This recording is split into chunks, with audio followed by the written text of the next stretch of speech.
Bonjour à tous, et bien revoilà la famille Filleul aux champignons. J'avais prévu de finir la vidéo sur les bolets et les cèpes. Et donc on est revenu avec Émile, mon fils, et il y avait des bolets et des cèpes, mais finalement pas beaucoup, mais par contre il y a des trompettes partout. Alors de fait, le naturaliste vit avec la nature, et donc c'est toujours la nature qui décide, hein. Et en l'occurrence, là c'est la fin de la récolte, on a fait une très bonne récolte de trompettes des morts, plus quelques autres champignons. Et ben du coup c'est ce qu'on va vous montrer. Voilà, je vous laisse regarder. Comme d'habitude, c'est Émile. Quoi? Ouais. Regarde, les crapauds. Ah, un crapaud. Hop, non, le chien. Il y a un petit crapaud qui est là. J'essaye de le mettre bien. Je pense que c'est bon. C'est bon, c'est sympa le petit crapaud, mais on va donc reprendre nos petites trompettes. C'est Émile qui les a trouvées encore. Il les voit souvent très bien, hein, les enfants. C'est sympa d'aller à la pêche avec eux. Parce que pour le coup, ils sont un peu plus bas que les adultes. Évidemment, attends, Mimi, n'enlève pas, tiens, je vais montrer. Quand on est plus bas, c'est finalement plus facile de visualiser un champignon. Voilà la trompette, disons une vision d'adulte. Et puis évidemment, voilà une vision d'enfant, elle est plus visible. Donc les enfants sont souvent super bons aux champignons. Il y a plein d'améthystes encore, donc Mimi les prend, hein. Les améthystes, c'est champignons violets, très faciles à reconnaître avec leurs longs pieds tout fins.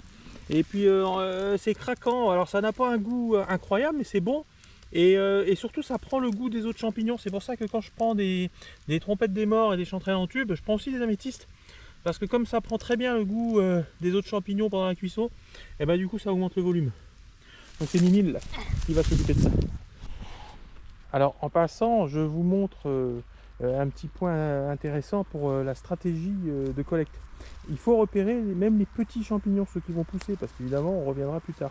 Là par exemple, et c'est pas forcément facile à voir pour celui qui ne connaît pas l'espèce, mais tous ces petits trucs là, c'est de la chanterelle en tube, c'est des toutes petites chanterelles en tube. Alors pour le coup c'est un poste que je connais, hein. On en prend tous les ans ici. Bon là elle commence juste à sortir et on reviendra, il faudra une bonne semaine là, prendre quand elles seront plus grandes. J'aime beaucoup profiter des sorties naturalistes pour regarder tous les animaux qui vivent dans l'environnement qu'on visite. Et là donc ce superbe coléoptère avec ses tons bleus métallisés, c'est un géotrupe, c'est un coléoptère qui est fréquent en forêt. Il faut prendre le temps de regarder toutes ces petites bestioles parce qu'elles sont vraiment sympas, quoi. Ça c'est rigolo, il y a une petite langue de bœuf qui est en train de pousser là. La langue de bœuf, et ben en fait ça se consomme cru même, c'est un petit goût acidulé. Moi je le prends pas quand même, hein, je laisse, ça devient très gros, hein. Et donc celle-là est petite, de toute façon on va pas la toucher pour l'instant. Si j'en ai une plus grosse, je vous montrerai à quoi ça ressemble. Bon, je pense que vous connaissez tous les sclérodermes, ou pour la plupart, mais quand même, je ne peux pas m'empêcher. Donc les sclérodermes, ce sont ces champignons globuleux, et les spores sont à l'intérieur. On va voir s'il est prêt celui-là. Oui, oh, il était très prêt. Voilà, donc le scléroderme. Voilà, c'est Mimile qui a l'œil.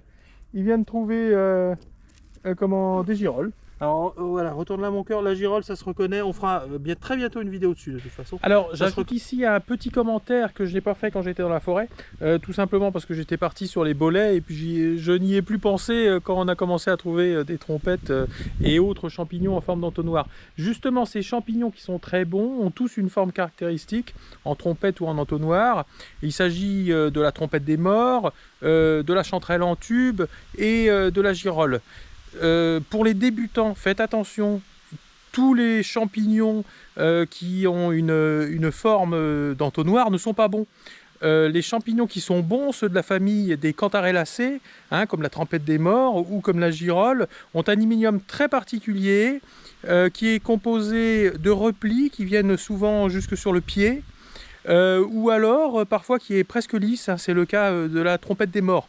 Donc il ne suffit pas de trouver par exemple un champignon en entonnoir jaune pour qu'il soit bon. Pour que ce soit une girole, il faut le retourner, il faut regarder l'iminium et vérifier qu'il ne s'agit pas de lame, comme la plupart des champignons, mais bien d'un iminium très particulier formé de replis. Voilà, faites attention à ça. Voilà, donc du coup on est revenu sur le coin où on avait laissé pousser les trompettes des morts. Si vous regardez la dernière vidéo, on en avait trouvé des petites. Et ça y est, elles ont poussé, hein, donc Émile va les ramasser. Et puis on va continuer notre cueillette là. Ouais, elles sont sympas. Bon, elles sont encore un peu petites, mais c'est tellement bon que j'ai pas trop la patience d'attendre pour une fois.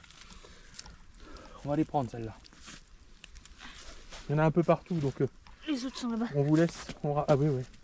Il y en a partout. Il y en a partout, là, de toute façon. Alors la trompette de... Ah là là, il y en a plein, il y en a plein, il y en a plein, il y en a plein. Bon, on les ramasse, hein. Bon, bah en fait, ce sera une journée à trompette, hein. Moi, j'étais persuadé qu'on allait trouver... Ouais, il y en a là, voilà. Des cèpes. Il n'y a pas beaucoup de cèpes. Il y a des trompettes partout. Donc, et vraiment, les trompettes, c'est une question de regard. Il faut préparer son esprit. Comme bien souvent dans les champignons, celui qui les trouve, c'est celui qui sait ce qu'il cherche en quelque sorte. C'est-à-dire que son esprit est préparé à une forme et une couleur. Et là, en l'occurrence, les trompettes, c'est presque les plus durs à trouver parce que, bon, je ne sais pas si vous les voyez. Si vous n'avez pas l'habitude, vous ne les voyez pas. Probablement pas du tout. Alors, je vais me rapprocher un petit peu. Donc les voilà, je remets de loin. Voilà. Et donc, quand on marche le long du chemin, là, je suis sur le chemin, bah, c'est ça qu'il faut voir. Donc, c'est vraiment un œil à exercer. C'est-à-dire que là, en passant, je les ai vus sans problème. Je les ai vus sans problème parce que je sais exactement ce que je cherche et que j'arrive à différencier cette petite forme en entonnoir parmi les feuilles. D'accord ? Donc, pensez à ça. L'esprit du mycologue doit être préparé. Il faut savoir ce que l'on cherche. C'est pour ça qu'il faut regarder des guides ou pour le coup des vidéos YouTube avant d'y aller, parce qu'on prépare son esprit à ce qu'on va voir. Bon, ça fait partie des moments qu'on vit un peu comme un moment de victoire. Bon, ça sera à coup sûr pas une vidéo sur les bolets et les cèpes. Décidément, c'est les trompettes, quoi. Donc là, elles sont belles. Alors là, c'est un coin beaucoup plus sauvage. On est sorti des sentiers battus. C'est un coin qu'on a trouvé il y a quelques années. Et puis tous les ans, il y en a. Et de fait, elles sont déjà grosses. Là, il y en a absolument partout et elles sont belles. Il y en a là, il y en a là, il y en a là, il y en a là, il y en a tout autour. Et donc là, le panier est rempli. Et puis bon, là c'est bon. Hein, là, cette fois, on est dans des trompettes de taille très correcte. C'est pas encore les monstres, elles vont grandir un peu. Mais enfin bon, tout ça c'est pas mal. Voilà. Là, on est déjà dans de la bonne trompette. Et donc, le panier est rempli. Je vais continuer, je vais chercher toute la zone hein, parce que pour le coup, bon, c'est vraiment une zone classique à trompette, hein, comme ça, dans les ronces, hein, moi je le fais souvent dans les ronces. Mimile, tu cherches sur l'autre poste un petit peu là-bas comme on en avait trouvé aussi, s'il te plaît. Moi je vais finir ici. Oui, laisse le panier là pour l'instant. Voilà, donc je vais finir ça et puis on continue après. Ouais, alors celle-là elle est sympa, là, voilà. Donc évidemment, quand elle grandit, ça change un peu d'apparence. L'entonnoir devient beaucoup plus découpé, l'hyménium devient un peu plus plissé comme ça, mais c'est bien les trompettes des morts. Et voilà, bon bah là, il y en a plein d'autres en dessous. Hein. On va continuer à prendre tout ça, mais bon, ça devient tranquillement une superbe journée. Voilà, du coup c'est fini pour aujourd'hui, hein. On rentre, on a fait une très belle récolte de trompettes, on est content. J'espère que ça vous a plu. Bientôt on fera des vidéos sur les recettes, hein, justement, comment cuisiner ces champignons. Et puis on va bientôt commencer les vidéos de pêche, évidemment. Mais pour le coup, je suis le rythme de la nature, c'est comme ça que je vis. Hein, de toute façon, et ben, il y a des champignons en ce moment, donc je vais aux champignons. Mais il y a plein d'autres choses, hein. Il y a notamment des bars en mer, et puis d'autres poissons en eau douce. On va faire plein de vidéos. À très bientôt.